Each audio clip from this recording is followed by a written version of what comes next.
guys, good morning. Ayan na guys, tapos nang nataniman ng palay guys. Ayan na. Ayan, thanks God, nataniman na ng palay guys lahat. Tapos na kahapon. Ayan. So thank you Lord, at tapos nang nataniman ng aming palayan. Ayan. Ayan.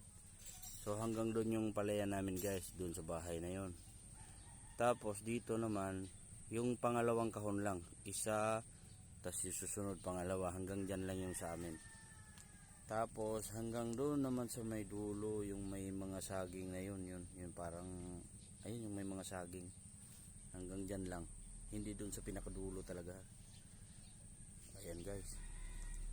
So yung mga kuhol, wala na yung mga kuhol. Sana, ay meron pa rin pa isa-isa. Ayan. Pero pa isa-isa na lang guys kasi na-sprayhan na sila ng na-sprayhan na ng pampatay ng kuhol. Ayan, pero meron pa rin talagang pa isa-isa, hindi naman talaga nauubos yan. Ayan. So thanks God pa rin kasi tapos na yung palayan namin na nataniman ng palay. Ayan. Ayan, so may pa isa-isa pa rin na kuhol. Ayan, may kuhol pa rin, kinain na yung palay guys. Uy, wag mong kainin yan. Amin lang yan. Ayan. So, thank you for watching. Good morning. God bless you all. Salamat po sa support.